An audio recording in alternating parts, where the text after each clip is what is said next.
During my son's wedding, his bride whispered to me, "Buy us a house, or I'll lie and say I'm pregnant with your child." I calmly stood up, put my hand in my pocket, and took out something that made her scream. The wedding was cancelled. The fabric samples lay scattered across my desk when the phone rang. I'd been comparing burgundy and navy upholstery swatches for the Scottsdale showroom, squinting at them under the fluorescent lights. Thursday afternoon, the kind of quiet February day where business hums along without crisis. Dad, are you sitting down?" Kevin's voice hit me like electricity. My son didn't call during work hours unless something had happened. "What's wrong?" I straightened in my chair, already running through possibilities. Accident, job loss, health crisis. Nothing's wrong. Everything's perfect. His words tumbled over each other, breathless. "Jessica's pregnant. We're getting married 2 weeks from Saturday." I know it's fast, but when you know, right? The sample slipped from my fingers. Kevin, my son, who'd stumbled through 3 failed engagements in his 20s, who'd spent the last 5 years avoiding commitment entirely. Pregnant, married. Kevin, I searched for words that felt genuine. "That's wonderful. I'm happy for you. I want you to meet her properly tonight, maybe. Can we come for dinner?"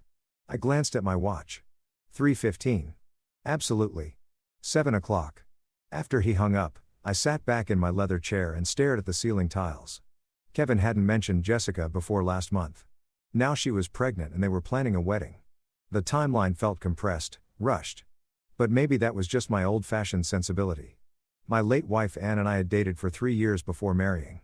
Different generation, different rules. I wanted this to work for him. I wanted it badly.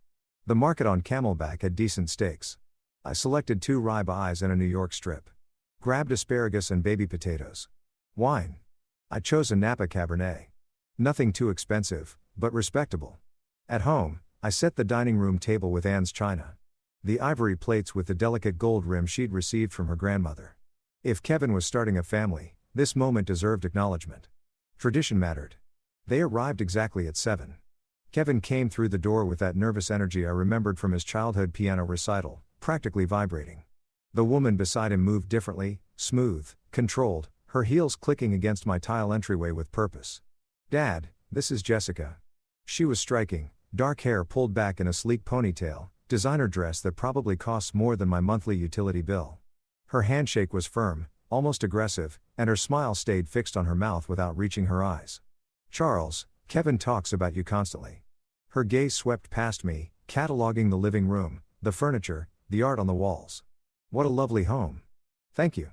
Please come in. Dinner's almost ready." Kevin hovered beside her like a satellite, watching her reactions. I led them to the dining room where Jessica's attention immediately locked onto the china cabinet. "Interesting pieces. Are these antiques?"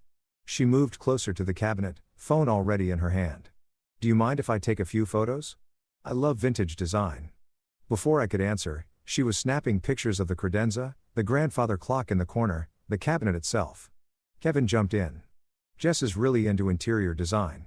She's got amazing taste." "I'm sure she does." I headed to the kitchen, grateful for the excuse to move.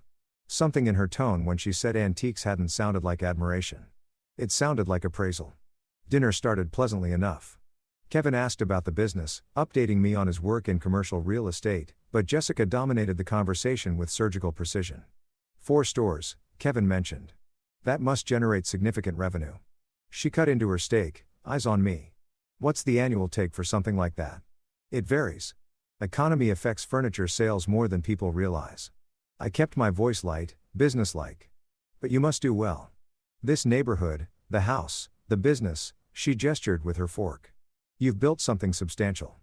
Kevin shifted in his seat. "Dad worked incredibly hard. Built it from a single storefront." "Very impressive." Jessica sipped her wine. "We drove through Paradise Valley yesterday. Those estates are breathtaking. That's where I picture raising a family. Good schools, safe neighborhoods. Important for children, don't you think?" The implication hung between us like smoke. Kevin focused on his plate, cutting his meat into smaller and smaller pieces. "Paradise Valley is expensive," I said carefully. "Of course, but you can't put a price on a grandchild's future." Her hand covered Kevin's on the table. "We're still figuring out our housing situation. My current rental is impossible. The landlord refuses to make basic repairs. With a baby coming, we need proper space." Kevin finally spoke. "We're looking at places," Dad. Nothing fancy yet. Nothing fancy, but something safe. Jessica's smile widened. Kevin tells me you're very generous with family. That's rare these days. I took a long drink of water, buying time. Every instinct I'd honed over 40 years in business was firing warnings. These weren't casual dinner questions. She was establishing needs, testing responses, calculating possibilities. The rest of the meal passed in similar fashion. Jessica commented on the furniture, then asked what pieces cost. She mentioned her student loans, then wondered aloud how Kevin's family handled financial planning. She complimented the house, then noted how much upkeep older homes required. Kevin barely spoke. When he did, it was to soften her edges. What Jessica means is or she's just excited about the wedding. When they finally left around 10:30, Jessica hugged me at the door. She leaned in close, her perfume overwhelming, and whispered, "Thank you for being so understanding. Kevin talks about your generosity all the time. We're lucky to have you." Kevin Unk's hug was quick, distracted. He seemed eager to leave. I stood in the doorway, watching their tail lights disappear down the street. Jessica's head was already bent over her phone, illuminated by the screen's glow. Inside, I cleared the table slowly, rinsing Anne's china by hand, though the dishwasher would have been easier. My hands moved through the routine while my mind replayed the evening. The way Jessica photographed my home without asking. The pointed questions about money, about real estate, about my generosity. Kevin's silence, his hunched shoulders, the way he avoided my eyes. I told myself it was nerves, wedding stress. But my gut, the same instinct that had saved me from disastrous business partnerships, from bad investments, from deals that looked perfect on paper but felt wrong, was screaming. Something about her eyes when she looked around my home. She wasn't seeing a family house where her child's grandfather lived. She was doing math. I woke at 6 o'clock Friday morning after 3 hours of fractured sleep. Every time I drifted off, I saw Jessica's face across my dining table.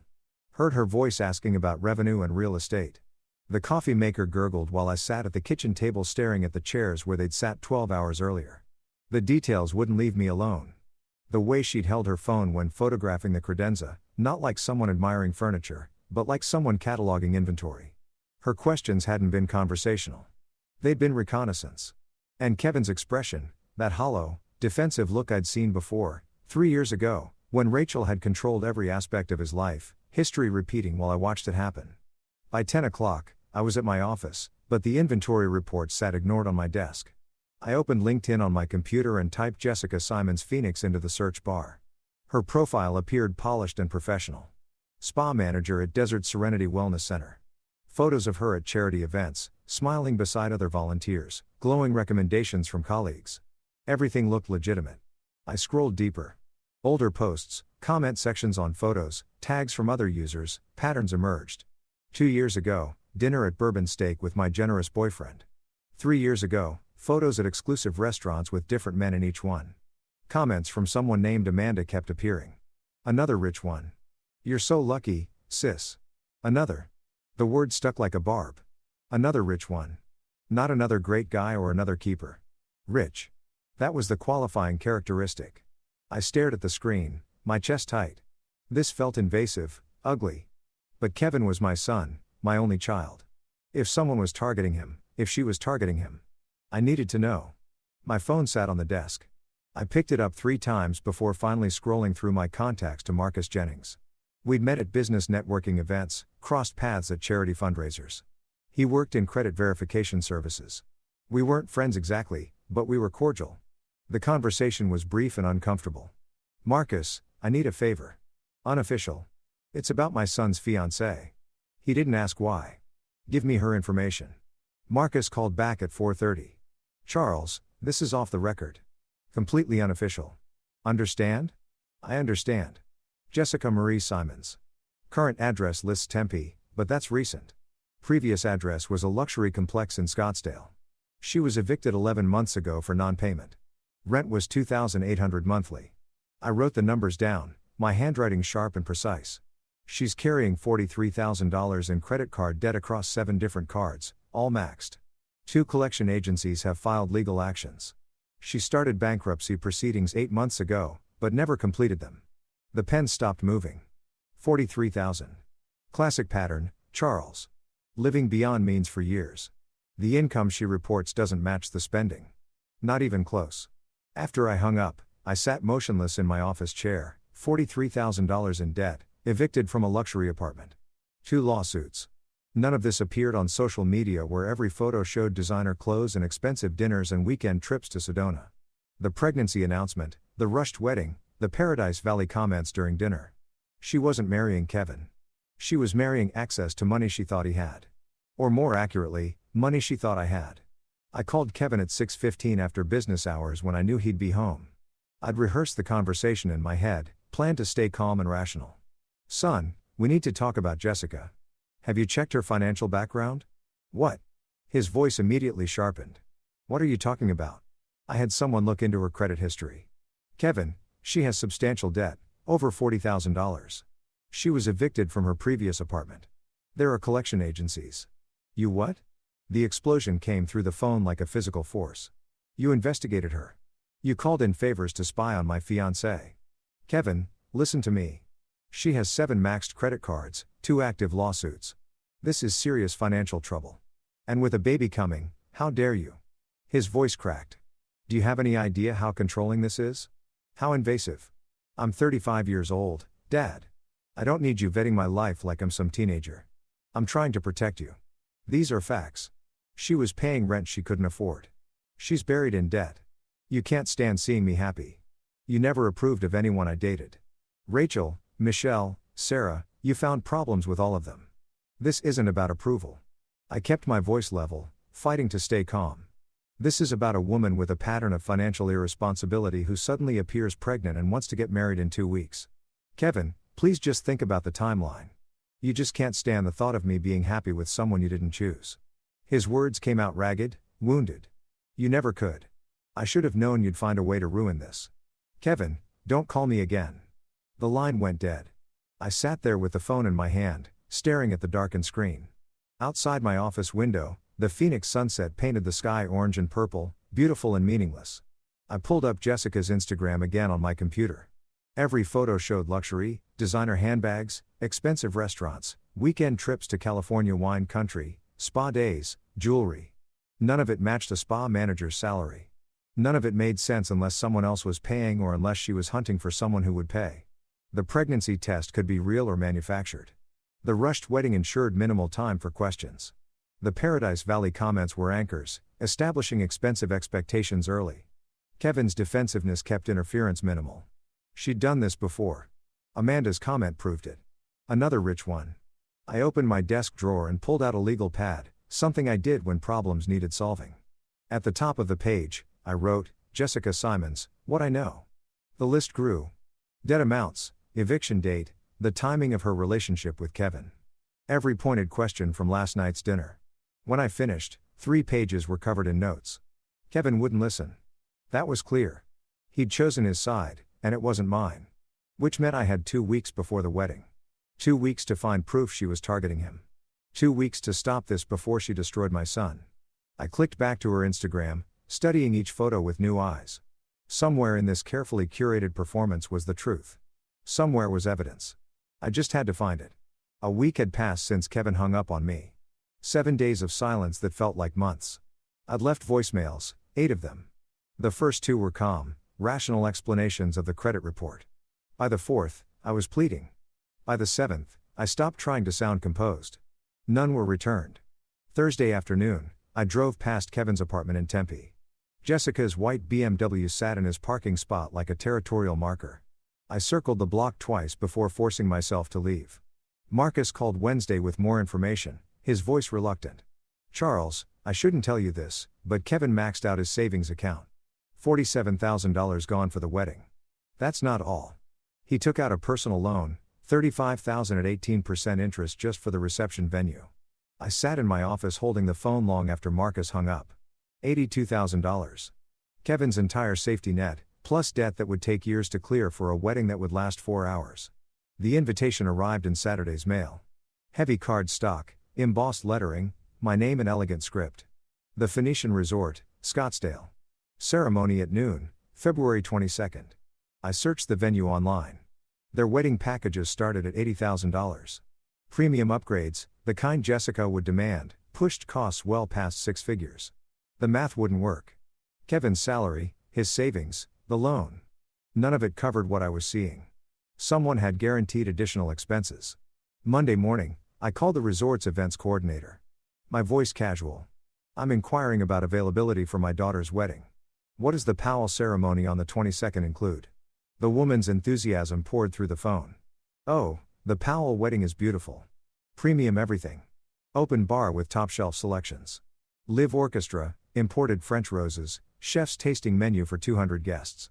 They spared no expense. I thanked her and ended the call, my stomach hollow.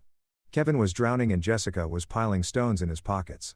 That night, I sat at my kitchen table typing messages to Kevin on my phone, deleting them. Typing again, deleting. Son, please call me back. Delete. Kevin, I'm worried about your finances. Delete. I love you and I'm sorry. Delete. Everything sounded either controlling or pathetic. I sent nothing. Wednesday afternoon, my phone buzzed with a text from an unknown number. Charles, it's Jessica. We need to talk privately before the ceremony. It's important for Kevin's sake. Can we meet? I stared at the message for 10 minutes, reading it over and over. She was making a move, but toward what? My instinct, the same sense that had kept me from ruinous business deals for 40 years, screamed that this was negotiation, not reconciliation. I typed, when and where. Her response came within seconds. Tomorrow evening, your house? Kevin thinks I'm at my bachelorette dinner. 7 p.m. Thursday morning, I drove to an electronics store on Bell Road. The clerk was young, enthusiastic about the products arranged on gleaming shelves. I need a recording device for business meetings, I told him. He showed me a unit the size of a USB drive. This model is excellent. 20 hours of battery, voice activated, so it only records when someone's talking. Clear audio up to 15 feet. Is it legal for recording conversations in Arizona? Absolutely. One party consent state. As long as you're part of the conversation, you can record it. I bought it immediately. In my car, I researched Arizona's recording laws on my phone. The clerk was right. One party consent. Legal to record conversations I participated in without informing the other party. I practiced activating the device. A simple button on the side, a single red blink, then darkness. I drove home and tested it, recording myself reading the newspaper aloud, playing it back. My voice sounded strange and distant, but every word was intelligible. Whatever Jessica wanted, I'd have proof. Friday evening at 7 o'clock, I watched through my front window as Jessica's BMW pulled into my driveway. She stepped out wearing a soft pink sweater, her makeup understated, hair loose around her shoulders. She looked young, vulnerable, every detail calculated to project innocence. I activated the recorder in my jacket pocket before opening the door. The red light blinked once. Charles, thank you for seeing me. Her smile was apologetic, practiced. I know things have been tense. I led her to the living room. She settled onto the couch, accepted a glass of water, and her expression turned gentle. I owe you an apology. I was pushy at dinner. Wedding stress, you understand? I didn't mean to come across as materialistic. I watched her performance, recognizing the technique. Soften the target before the real request. I'd seen it in business negotiations dozens of times. Kevin loves you so much. She continued. This distance between you is killing him. I wanted to fix things before the wedding. Can we start over? Her eyes were wide, sincere, perfectly practiced. If I didn't know what I knew, I might have believed her. I appreciate you coming, Jessica. I want Kevin to be happy. She smiled, relief flooding her features. Then carefully, there is one small thing. Kevin's been stressed about money. The wedding costs more than we planned. She paused, letting silence do its work. I said nothing. I wondered if you might help with our housing situation after the wedding, just temporarily, until we get settled. The test, probing my willingness to provide money, measuring my resistance. We can discuss that after you're married, I said carefully. Let's focus on the wedding first. Her smile tightened. Not the answer she wanted, but she nodded and left 15 minutes later. After her tail lights disappeared down the street, I sat in my darkened living room and played back the recording. Her voice emerged crystal clear, every inflection captured. Tomorrow was the wedding. Whatever Jessica really wanted, she'd ask for it then, and I'd be ready. Saturday morning arrived cold and bright. I'd slept 3 hours, spent the rest pacing my bedroom, running through scenarios. None prepared me for what was coming. The Phoenician resort spread across the base of Camelback Mountain like a palace. I pulled into the circular drive at 10 o'clock, watching valet in crisp uniforms rush toward arriving cars. Money radiated from every detail, the spotless pavement, The towering palms, the marble columns framing the entrance. Ice sculptures flanked the doorway. Massive swans that must have cost thousands. Floral arrangements 12 feet tall lined the walkway. White roses and orchids arranged in cascading waves. I mentally calculated 5,000 for flowers alone, possibly more. Kevin's friends were arriving, women in designer cocktail dresses, men in expensive suits. I recognized a few faces from his college years. They looked successful, established, the kind of crowd Jessica would want as witnesses to her triumph. I touched my jacket pocket, feeling the recorder's small weight. My phone buzzed.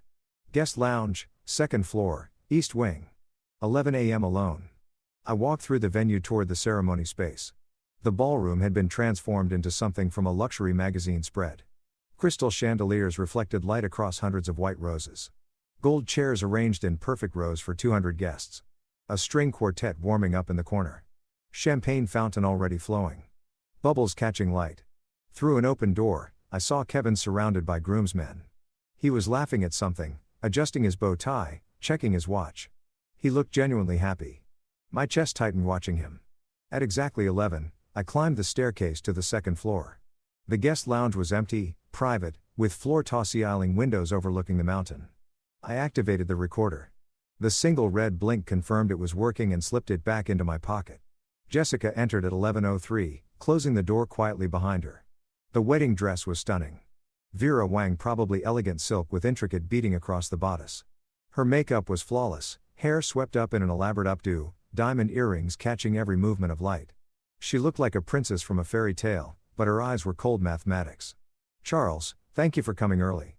Her smile was warm, practiced. I know things have been difficult. I nodded, said nothing. She walked to the window, her voice casual. It's a beautiful day. Kevin's so happy. He wishes you two weren't fighting. I want him to be happy, I said carefully. That's all I've ever wanted. She turned, her smile never reaching her eyes. Then we should talk about how to make that happen. Permanently. The word hung between us like a suspended blade. Her tone shifted businesslike now. Charles, let's be practical. Kevin and I need a house. Paradise Valley. At least $850,000. Jessica, that's a significant amount. She cut me off. I'm pregnant. We need proper space. You're a grandfather now. Surely that means something. I can help with a down payment. 15, maybe 20%. But purchasing an entire, that's not going to work. Her voice went cold, the mask dropping completely. She stepped closer. I saw the predator clearly now, no longer hiding. Here's what's going to happen. You're going to buy us that house full payment this week. And if I don't, her smile was sharp as broken glass. Then I'd tell everyone the truth, that I'm pregnant with your child. Ice flooded my veins, but I kept my voice steady. That's absurd. No one would believe. She laughed soft and vicious. Really? Who do you think they'll believe? A 63-year-old man or a pregnant 32-year-old woman in a wedding dress? Each word was a calculated strike. I'll tell them you tried to seduce me at that first dinner. That you've been sending me inappropriate messages for weeks. That when I rejected you, you tried to sabotage our wedding with fake financial reports. My hands clenched into fists at my sides. Kevin will never speak to you again. Your business reputation destroyed. Everyone loves a scandal. Furniture magnate preys on son's pregnant fiancée. That's front page material. She paused, letting it sink in. Or you buy us a house, play the generous grandfather, and everyone's happy. Your choice. You have 60 seconds. The silence stretched thick and suffocating. I stood motionless.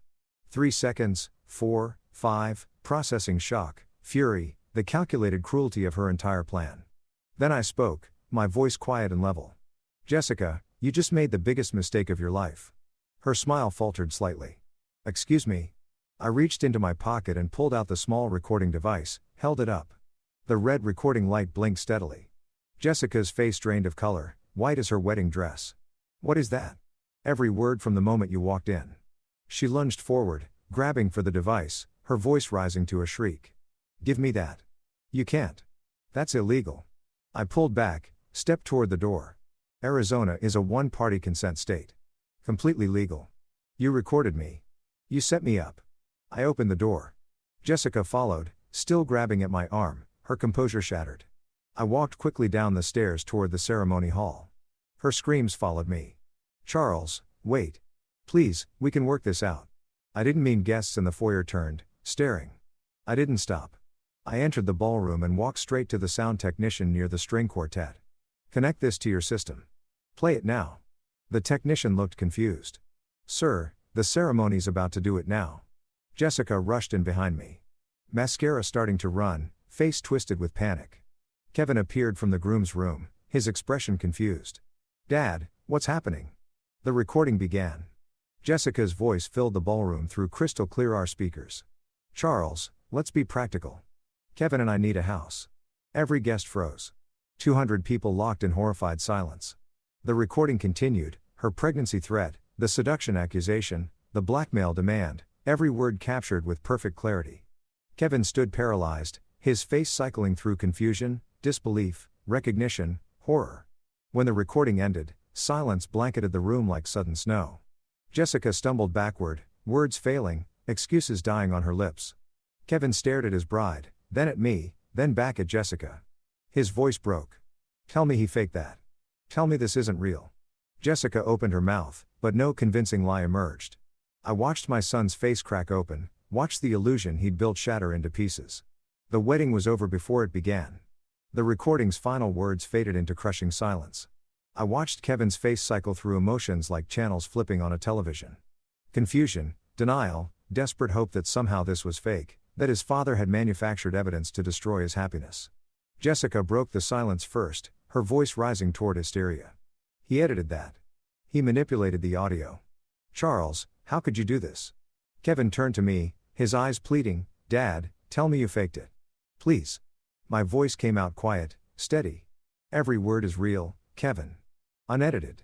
I can provide the original file, timestamps, metadata. His face hardened. Not acceptance, not belief in the evidence, just a wall slamming down between us. A guest near the front whispered loudly enough to carry through the ballroom. I heard what I heard. That woman was blackmailing him. Kevin moved toward Jessica, who had begun crying. Real tears streaming down her face. Mascara running in careful tracks. Perfect victim performance. She clutched his arm. Kevin, he's trying to destroy us. He never wanted you to be happy.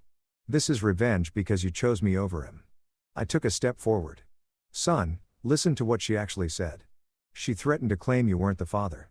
She demanded $850,000. Kevin Unk's voice cracked raw with pain and fury. You always did this. Every relationship I had, you found something wrong. You can't stand seeing me with someone. The words hit like fists. This isn't about control. She was blackmailing me. You heard it. You recorded her without permission. You set her up. His eyes were wet now, voice shaking with anguish. You're jealous because you've been alone since Mom died, and you can't handle me being loved. The accusation hung poisonous in the air between us. I opened my mouth, but no response came. How do you argue with someone who's chosen their illusion over reality? Who needs the lie more than the truth? Kevin took Jessica's hand. We're leaving. Don't contact me ever. Jessica threw me a look over her shoulder as they walked toward the exit. Calculation mixed with triumph. She'd lost the wedding, but kept her prize. Some guests remained seated, uncertain. Others began gathering belongings, avoiding eye contact with me. A woman I recognized as Jessica's friend, Amanda, called out, "We believe you, Jess. This is disgusting." But other guests approached me quietly. That recording was clear. I'm sorry about your son. The resort manager appeared uncomfortable in his crisp suit. Mr. Powell, we'll handle the cancellation arrangements. No charge for the venue. I nodded, unable to form words.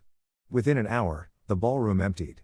I sat in one of the gold chairs, surrounded by $80,000 worth of flowers and untouched champagne fountains. My phone vibrated constantly. Texts from friends, family, people who were there. I didn't read them. A waiter approached nervously. Sir, can I bring you anything? I shook my head. He retreated, leaving me alone in the wedding that wasn't. I drove home in a fog. The afternoon heat shimmering off the asphalt in waves. My house felt enormous and empty when I entered. Anne's absence sharp as broken glass even after 3 years. Sunday morning, my phone buzzed with a text from Kevin's number. The message was brief, final. I'm not your son anymore. Jessica and I are moving forward together. Don't call. Don't text. You're dead to me. I read it 3 times. Each word felt permanent, carved in stone. Sunday afternoon, a friend forwarded me Jessica's Instagram post. The photo showed her in casual clothes, eyes red from crying, no makeup, calculated authenticity. The caption read, "Heartbroken doesn't begin to cover it." Kevin's father sabotaged our wedding because he couldn't accept someone loving his son. He recorded a private conversation, edited it to make me look terrible, and destroyed the happiest day of my life. To everyone asking, yes, Kevin and I are staying together. Real love survives attacks. The post had 347 likes, 89 supportive comments. I saw names I recognized, mutual acquaintances, business contacts, people who should know better. Some comments were different. I was there. That recording sounded pretty clear to me. But they were buried under Jessica's supporters. I set my phone down and didn't pick it up again for hours. Monday morning, I sat across from Richard Clark in his downtown Phoenix office. He was 58, gray suit, calculating eyes that had seen every kind of family disaster. He'd listened to the recording twice, taken notes, and now delivered his assessment. The recording is completely legal. Arizona's one-party consent law is clear. But I waited through the pause. She can still sue you. Emotional distress. Defamation. Claim you recorded her in a bathroom or somewhere with expectation of privacy even though you didn't. Make your life expensive even if she loses. So she gets away with it. Richard leaned back. Not necessarily. But you need to be smarter than just having proof. You need to build a pattern. Show this isn't an isolated incident. He slid a business card across the desk. Private investigator. Discreet, expensive, but thorough. I pocketed the card. What am I looking for? Her history, previous relationships, financial records. Anything that shows this is her playbook, not a one-time mistake. If she's done this before, those men might talk. I nodded, feeling pieces of a plan forming. Richard added quietly. And Charles, prepare yourself. Your son might not come around. Not soon. Maybe not ever. The words landed heavy and true. As I stood to leave, Richard mentioned almost casually, one more thing. I had someone check hospital records. Doctor visits. Jessica Simons hasn't seen an OB/GYN in 2 years. I froze. She's not pregnant. No medical evidence she is. No prenatal vitamins purchased on her insurance. No appointments. Either she's lying or she had a very recent miscarriage she hasn't mentioned. I felt fury and something like relief collide. She lied about being pregnant to pressure Kevin into marriage. That would be my assessment, which makes the blackmail even more calculated. She was building urgency around a fiction. I sat back down heavily.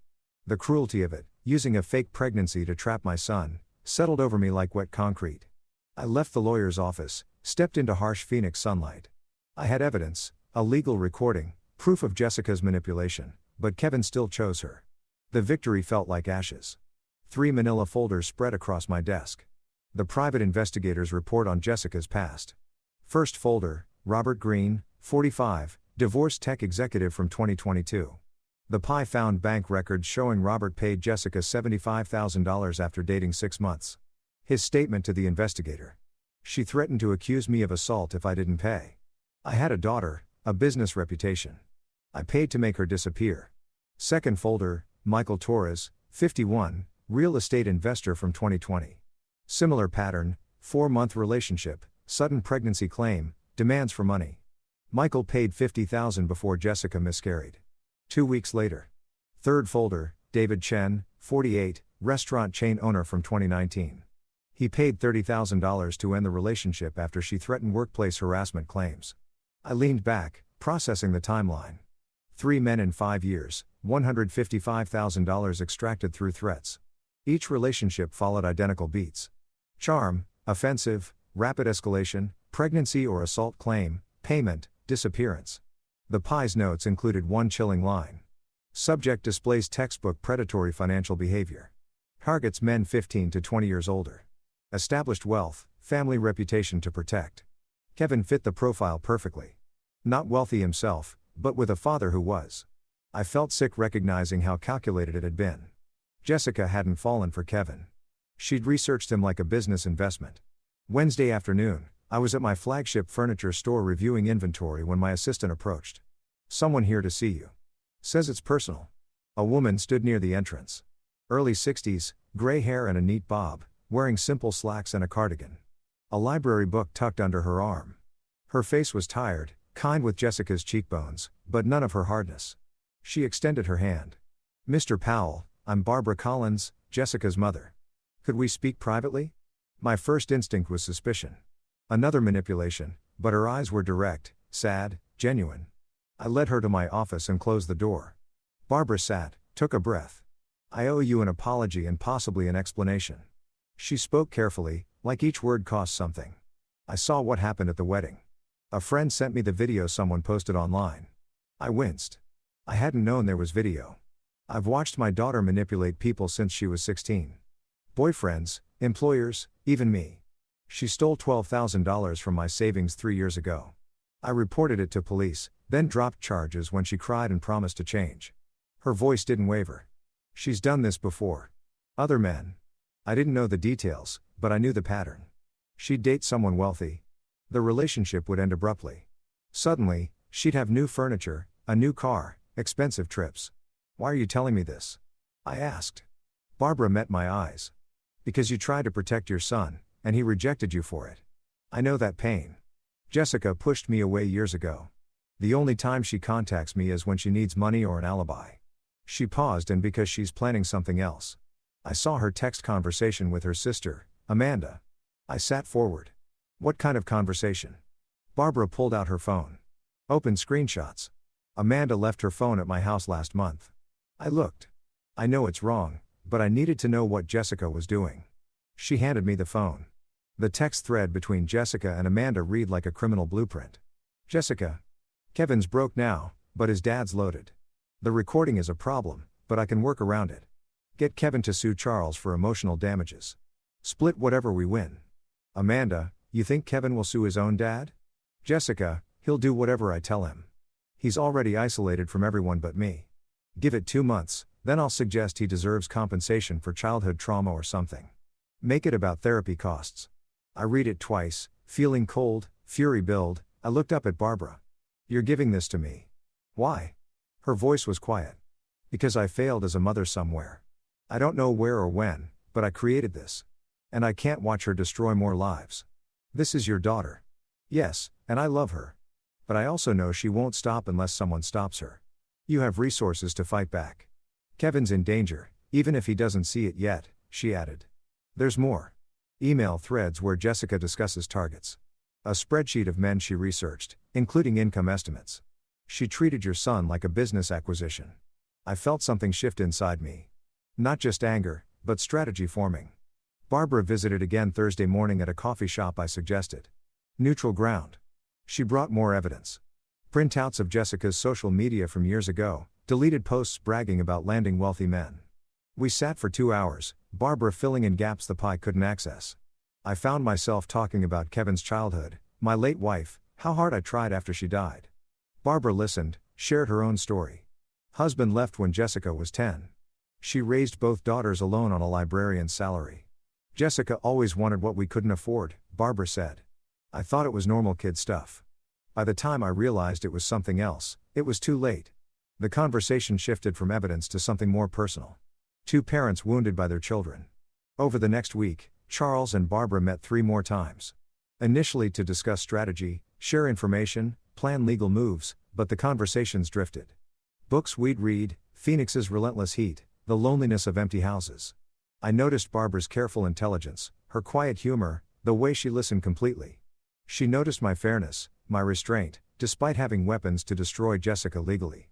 Neither of us named what was happening, but something was a recognition. Comfort in shared damage.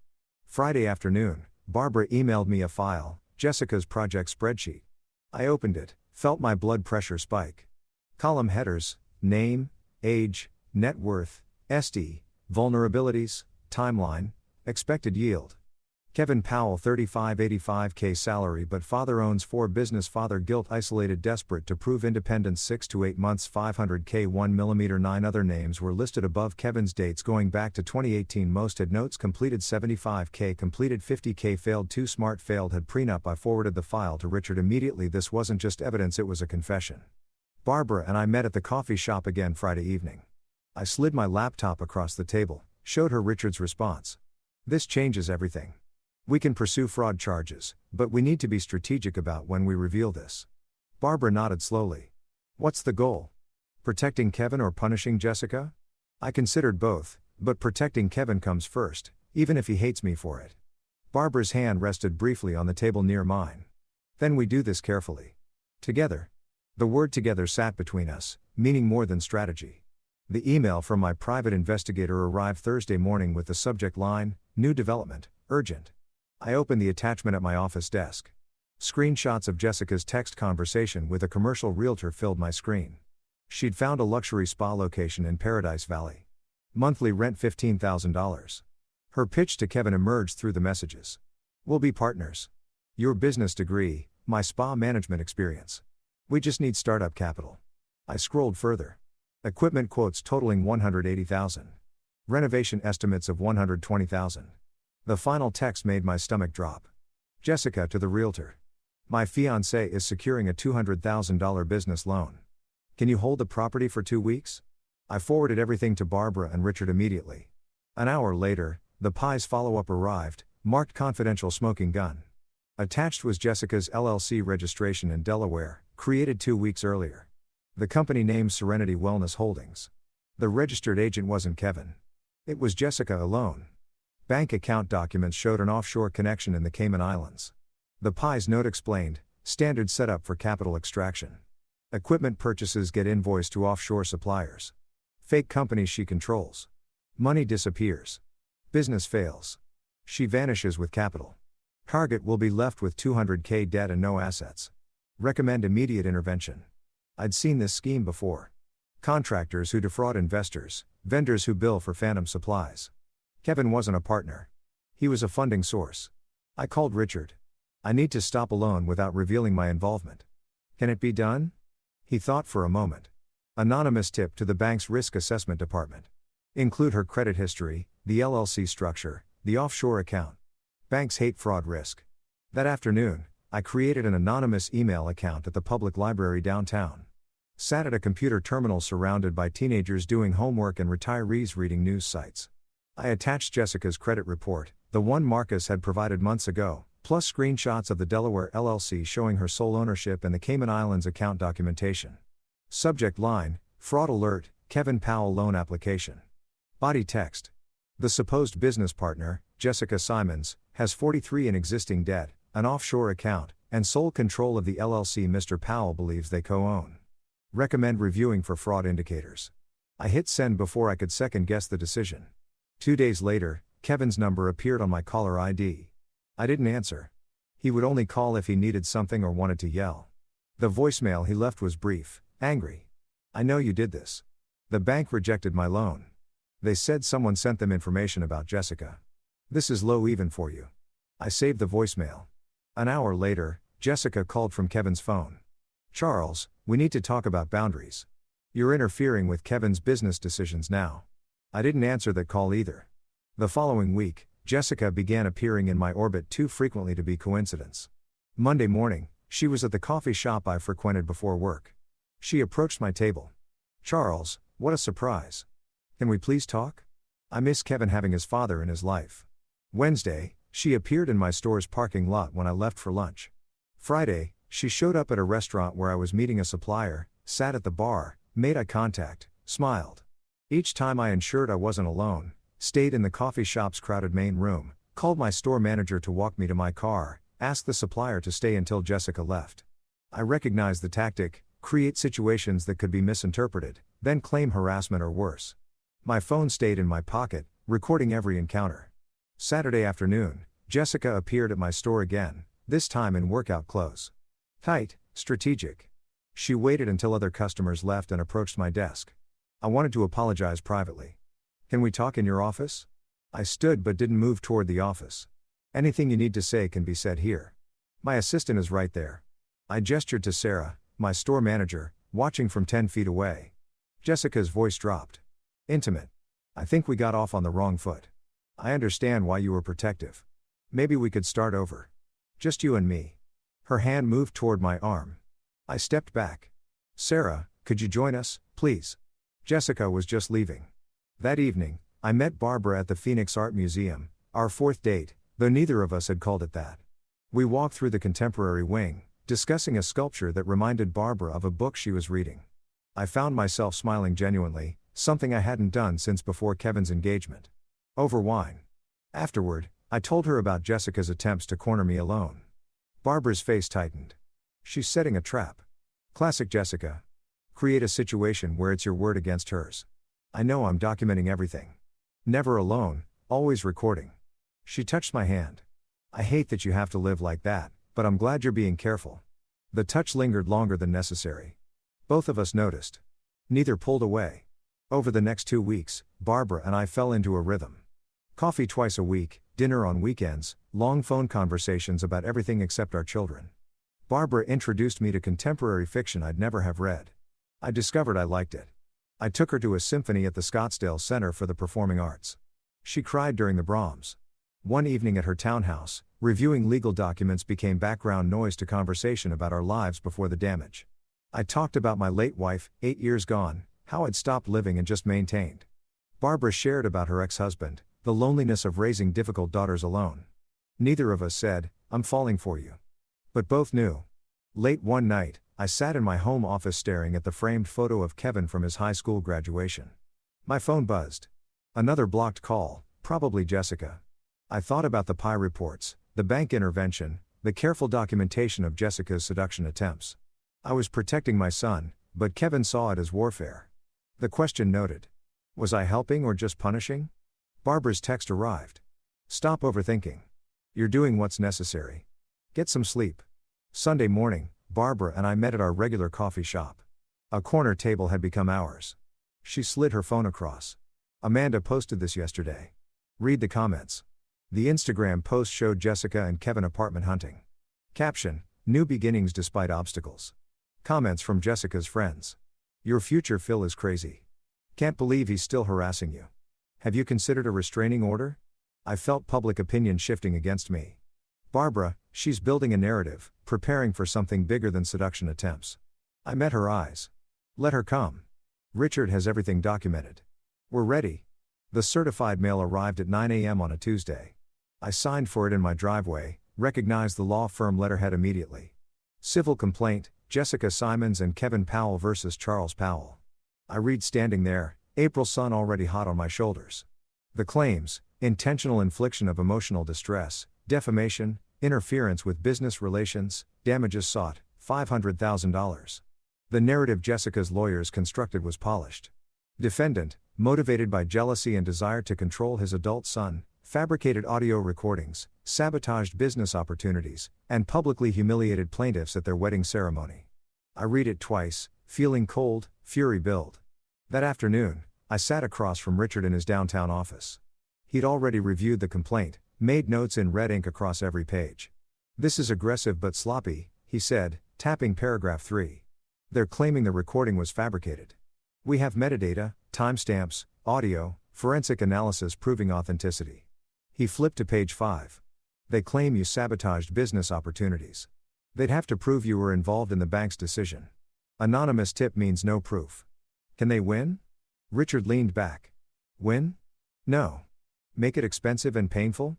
Absolutely. Discovery will be invasive.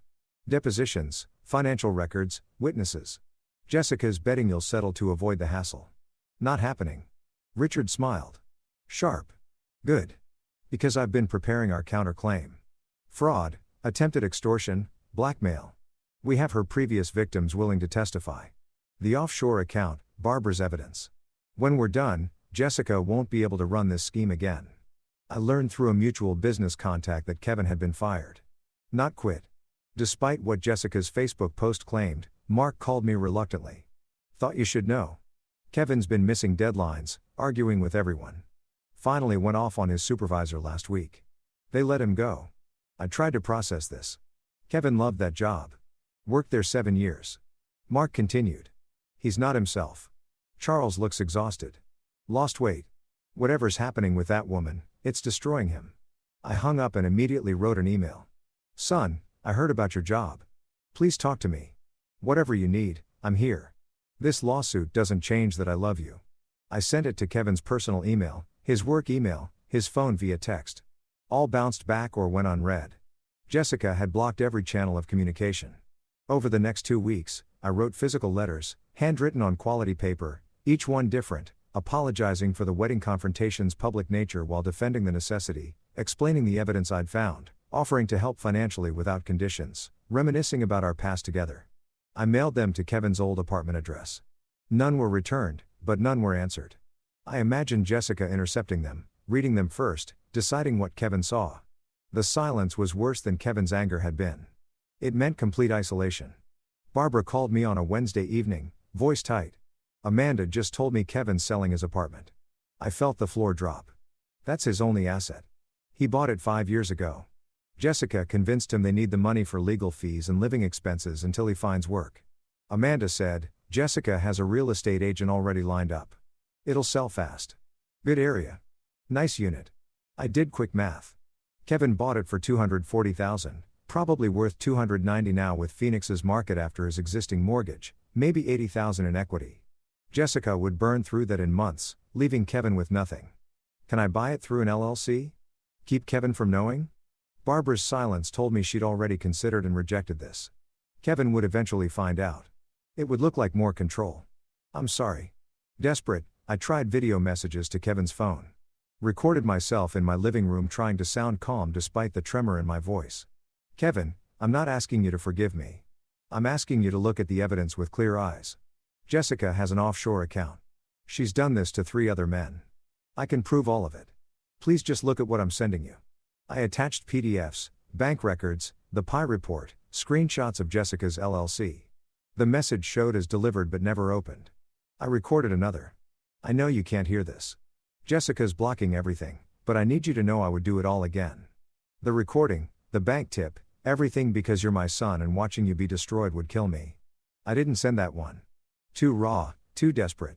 Late April evening, I sat in my home office, surrounded by legal documents and evidence files.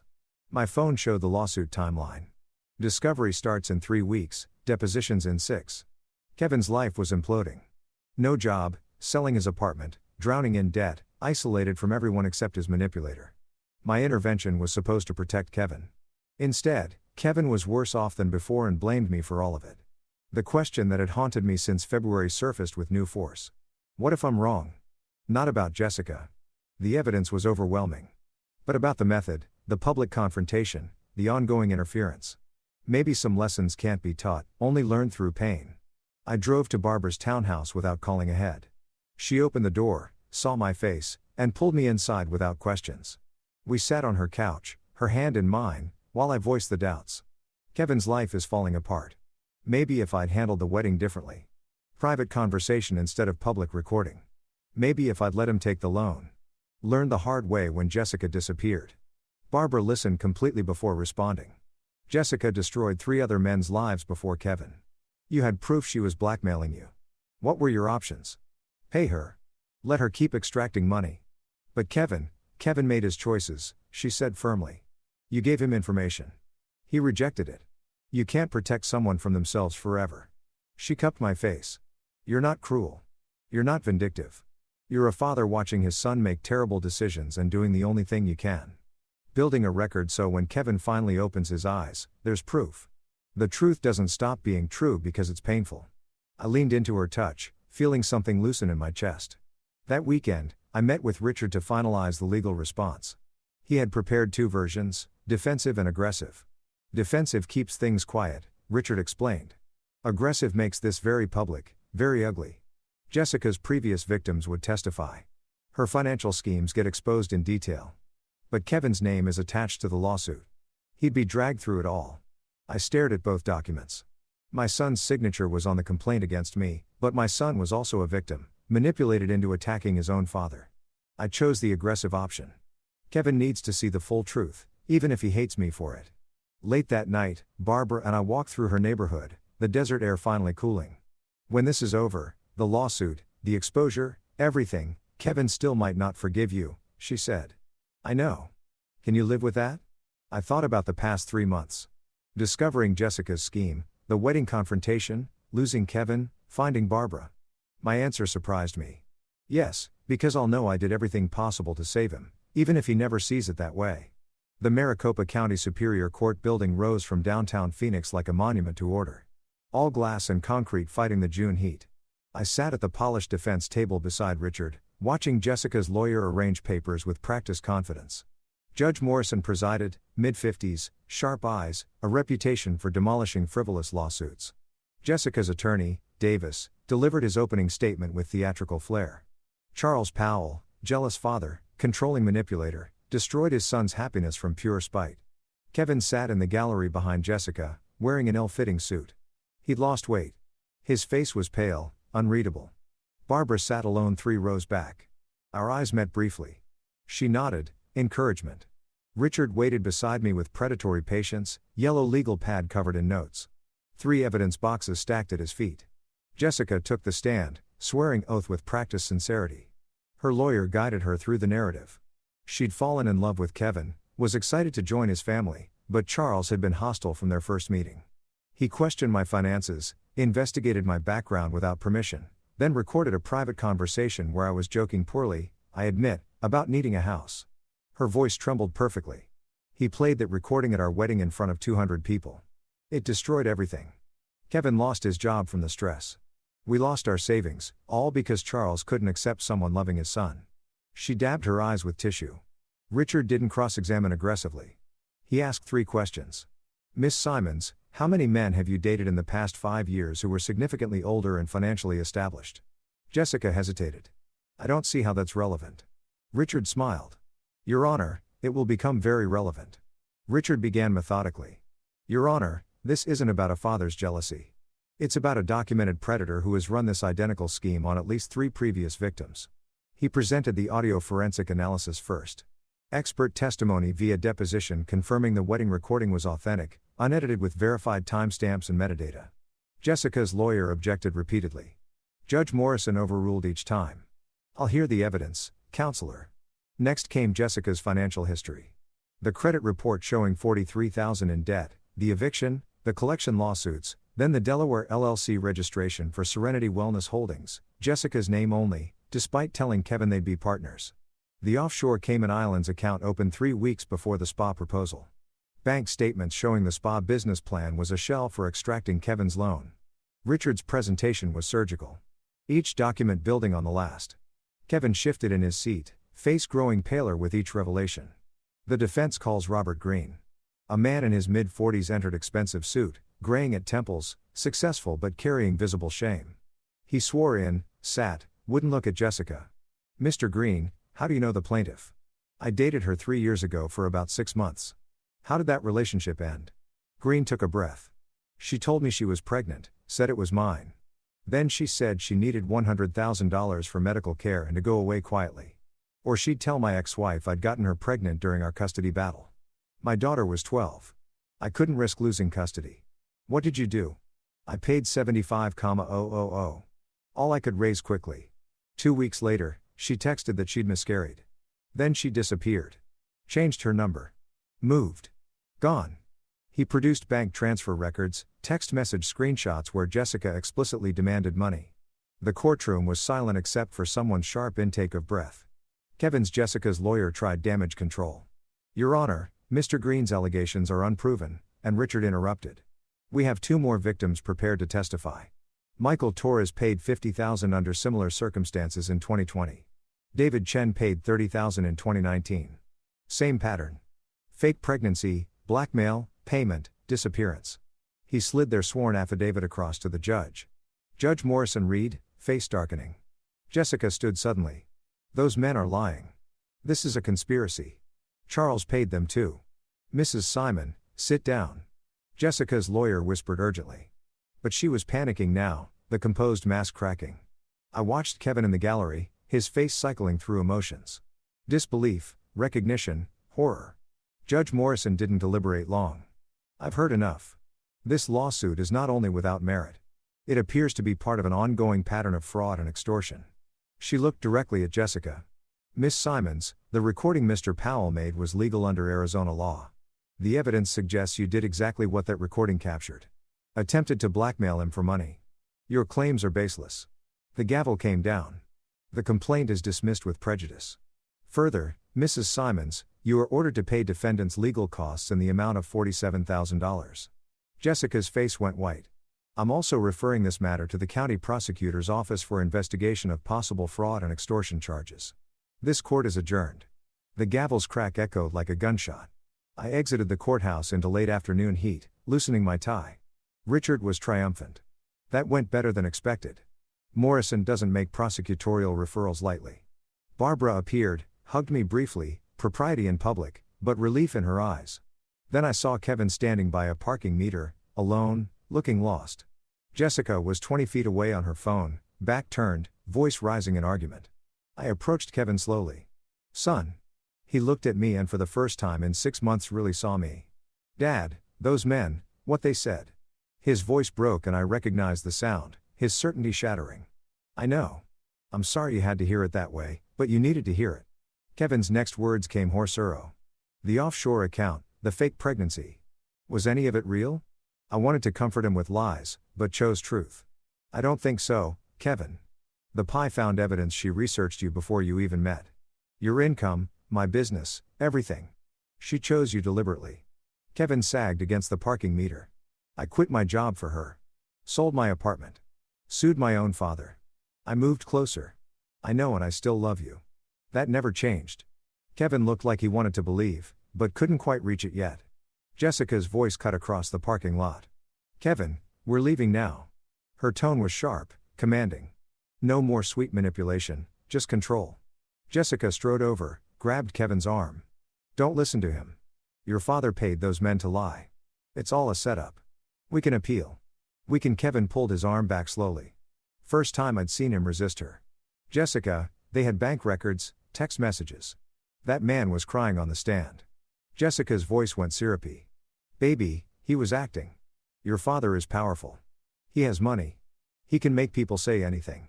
We have to stay together. You and me against the world, remember?" Kevin looked between her and me. Mine visibly at war. I stayed silent. This had to be Kevin's choice. Finally, Kevin said quietly, "I need to think. I need space." Jessica's face hardened for one unguarded moment. Pure calculation. No love. Then the mask returned. "Of course, baby. Let's go home and talk. Just us." Kevin walked to Jessica's car, movements mechanical.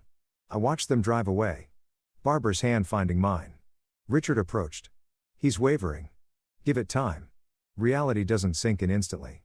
I nodded, but the hollow feeling remained. I'd proved everything in court. Exposed Jessica, completely won the legal battle. But Kevin still drove away with her, and that was the only victory that truly mattered. My phone rang during a furniture delivery review at the store. Mid-July afternoon. Phoenix baking under relentless sun. The PI's voice was urgent. "I've got something." Jessica's been communicating with Brian Miller, Kevin's old business partner. I remembered Brian. Kevin had cut ties 2 years ago over ethical disagreements. "They're planning to forge documents claiming you embezzled money Kevin invested in your business. Bank transfers, falsified contracts, the works. They're meeting tomorrow night to finalize the forgeries." Cold fury flooded through me. After losing in court, she's going criminal. Desperate people make desperate moves. She's facing $47,000 in judgments, plus possible fraud charges. This is her last play. Send me everything. Location, time, the intercepted messages. That evening, I sat with Barbara and Richard at my dining table. Laptop open showing Jessica's message thread with Brian. Jessica's text. "The old man has money Kevin technically invested years ago. We can claim he never returned it. Add interest. Make it look like embezzlement. Brian, you keep 30% of whatever we get." Brian's response, "I can create backdated investment agreements, fake bank statements. Meet me at Dominic's Steakhouse tomorrow at 7. Bring cash for the documents." Richard leaned back. "This is conspiracy to commit fraud. If we call the police now, they'd arrest them." I shook my head. Kevin needs to see it himself. Hear it from her own mouth. Otherwise, she'll convince him it was entrapment or I set her up. Barbara touched my hand. "You're going to bring Kevin there. Show him who she really is when she thinks he can't hear." "Exactly. Can you get him there without Jessica knowing?" "Amanda owes me. She's starting to see what Jessica really is. I think she'll help." Next morning, I texted Kevin from a new number. He'd blocked my regular number months ago. "Kevin, it's Dad. Please don't delete this. I need to talk to you. Not about Jessica. About your mother. Something I should have told you years ago. Dominic's Steakhouse tonight at 7. I'll wait 1 hour, please." The mention of his late mother was calculated. Kevin always wondered about details I rarely discussed. 3 hours later, a response. "I'll be there. 7:15. If this is a trick, I'm done forever. I coordinated with the restaurant manager, an old customer. I need a private booth with a clear line of sight to table 14, and I need you to seat a specific couple at that table at exactly 7 o'clock. The manager, sensing the seriousness, agreed. I arrived at 6:45, took a corner booth with high back seats, could see table 14, but occupants couldn't see me. At 7 o'clock, Jessica and Brian arrived. We're seated at table 14, 20 feet away. Jessica wore business casual, her serious meeting outfit. Brian was mid-40s, slick briefcase on table. They ordered drinks. Then Brian pulled out folders. I've created everything. Investment contracts from 5 years ago showing Kevin put $85,000 into Powell furniture. Letters requesting return of capital. Your father ignoring them. Jessica examined the documents, smiling. These look perfect. When Kevin sees these, he'll have to sue again. His father will settle rather than face embezzlement charges. My hands clenched under the table, but I waited. At 7:12, Kevin walked in, scanning the restaurant. I watched Kevin approach the host stand, searching for me. He hadn't seen Jessica and Brian yet. They were engrossed in their conspiracy. I texted Kevin, "Don't come to my table yet. Look right. Table 14. Just listen." Kevin's face showed confusion. Then he spotted Jessica. He froze, 20 feet away, partially hidden by a decorative pillar. Jessica's voice carried in the quiet restaurant. "Kevin's such an easy mark. He actually believes everything I tell him. I love you, baby. Your father's the enemy. It's pathetic how desperate he is to be loved." Brian laughed. "You've milked him for what, 6 months now? No job, no apartment, sold everything. Almost dry. This forgery is the last play. We get Charles to settle for maybe $200,000. I take my cut, pay off those court costs, and disappear. Kevin won't even know I'm gone until the lease on our apartment bounces. What about the kid? Still playing?" Jessica's laugh was cold, empty. "Please, there's never been a kid. That idiot believed it without even seeing a test." I watched Kevin's face from across the restaurant. It was the face of someone watching their entire world burn. Kevin Unk's knees buckled slightly. He grabbed the pillar for support. Jessica continued oblivious. The recording at the wedding was my only mistake. Should have checked for devices, but even after that disaster, Kevin stayed. They always stay longer than you expect. She took a sip of wine. Men like Kevin, desperate for validation, daddy issues, isolated, they're perfect targets. You just tell them what they want to hear and watch them hand over everything. Kevin turned, saw me in the corner booth. Our eyes met across the restaurant. Everything Jessica said, every lie, every manipulation, it was all visible in Kevin's expression. I nodded toward the exit. Kevin walked out, moving like a man underwater, and I followed.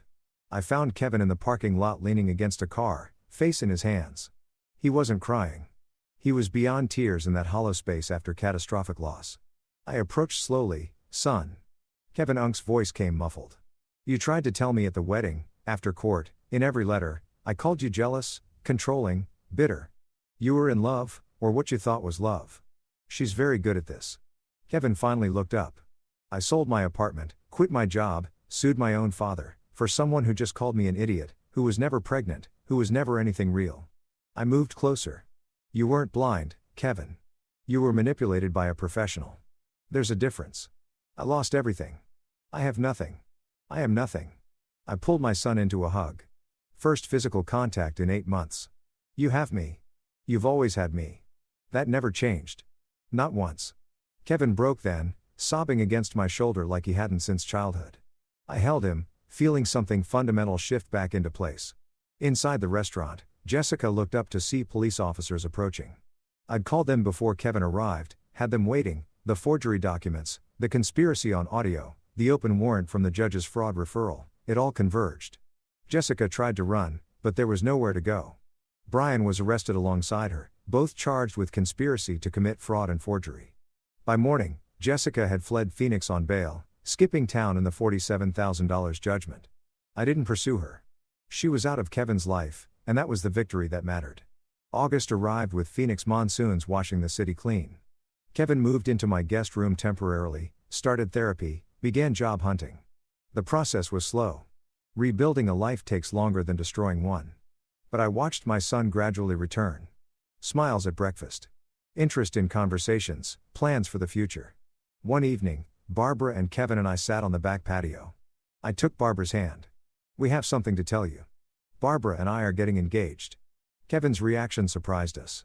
He grinned. About time, Dad. She's way too good for you. Barbara laughed, and I felt something I hadn't felt in years. Complete. Late August, I hosted a small engagement gathering at my home. 20 close friends, nothing elaborate, everything genuine. Barbara wore a simple blue dress, her smile radiant.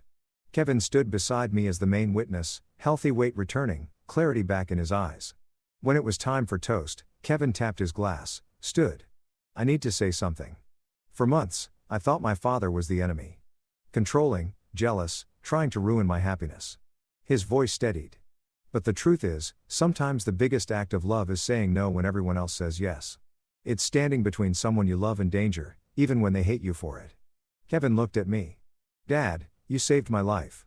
You let me hate you, sue you, cut you off, and you never stopped trying to protect me. That's not control. That's love. So, thank you for not giving up. Even when I gave up on you. My throat tightened, but I managed. You're my son. I'd do it again. Every time. Kevin raised his glass. To Charles and Barbara, two people who know that real love means telling hard truths and standing firm when everything says to walk away. The small gathering applauded, glasses clinked, and I looked around. My son restored. A woman I loved beside me. A future built on ruins. The revenge wasn't destroying Jessica. It was this. Saving Kevin and finding Barbara. That's the victory that matters.